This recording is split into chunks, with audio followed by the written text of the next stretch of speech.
Welcome. Today we will be discussing our Hispanic student population.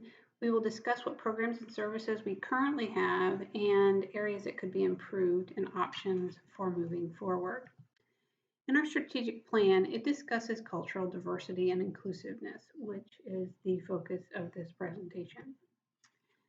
As you're probably aware, we are classified as a Hispanic serving institution, which requires at least 25% of our population be Hispanic. As you can see from this table, 37.4% of our students are classified as Hispanics. And Hispanics are the youngest and fastest growing group in the United States, so we anticipate these numbers will continue to increase.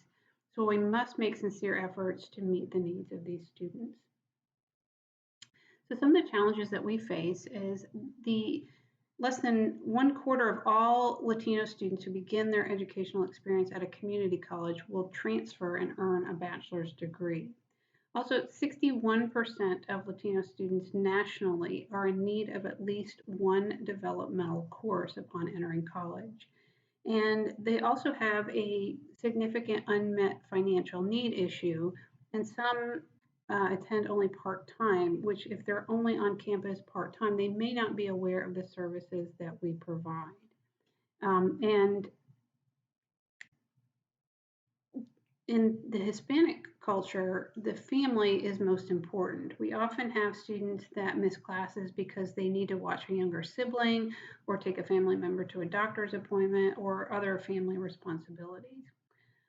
Especially this year, we've seen many students experiencing mental health issues. This is not exclusive to Hispanics, but Hispanics are reluctant to seek counseling. So some of the programs that we currently have, one that is specifically for farm workers, you can qualify if you are a farm worker yourself or your parents are farm workers. And this program offers career counseling and job skills training, mentoring, some financial assistance, support, etc. We also have our Panther Youth Partners program, which is for the younger. You can only be up to 24 years old, but it also provides several of the same types of assistance with mentoring, counseling, career counseling, etc.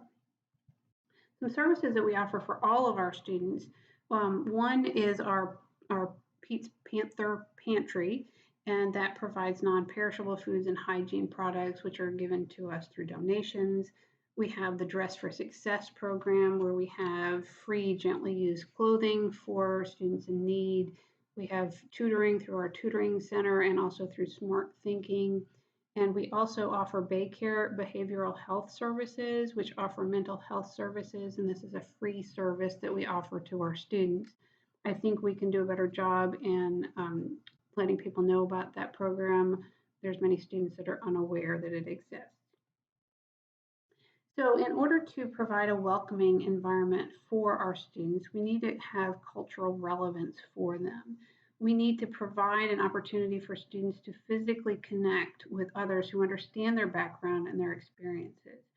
Students that find the campus culturally diverse are going to be more likely to persist. In this area, we do have our Latin Student Club, which helps with that familiarity. We also need to provide some courses with relevant cultural knowledge. We do not currently offer any courses on Hispanic culture. If we are able to include some additional coursework, we also need to make sure the students are aware and that it can be part of their general education curriculum.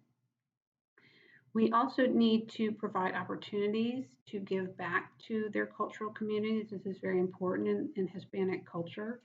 And we need to also provide cultural validation. When we do offer services and programs, we need to make sure they are culturally correct. Okay.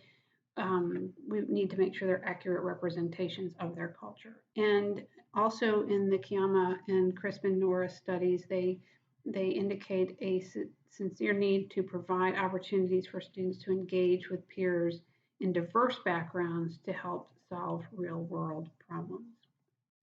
One way we can help this population is to institute a faculty mentor program. So we've had mentoring programs in the past, but they've not been well designed. We need to make sure that we properly train our faculty and staff.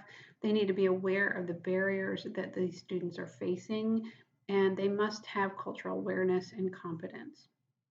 Now, as you'll see in our next slide, we don't have a lot of role models for this group. So in our executive and administrative staff for Hispanic females, only 5.6%, also 5.6 for Hispanic males. Our college full-time faculty for Hispanic females, only 6.1% are of Hispanic background, and only 1.5% are for Hispanic males. You can see that is not in line with our enrollment at 24.4% and 13.0% for Hispanic males. So we need to make a better effort in recruitment and retention of our Hispanic staff and faculty. Another area that we can improve for our students is we do not have bilingual staff in our registration department, and this is providing basically some barriers for these students.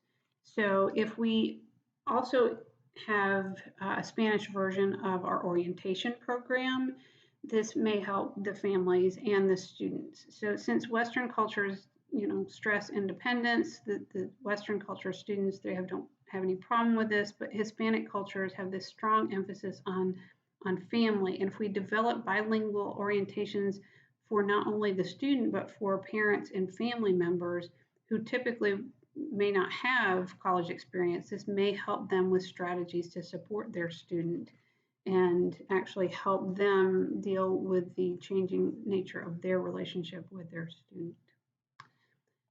So another option that we have is to work with our local high schools. The Crispin Norris study found that enrolling in higher level math courses in high school is correlated with higher persistence in college. They also found that starting right after high school is also going to be a significant improvement in the students' odds of success. And as not surprisingly, the more financial aid that they receive, the more successful they will be. So we can improve our FAFSA workshops in the schools. And also the students that had a clearer career path had higher rates of success. So we can offer career counseling to our high school students from our feeder schools. So South Florida State College must continue to improve the opportunities for Hispanic students by addressing the things that matter to them so they have a sense of belonging that is crucial in their educational journey. Thank you for your time.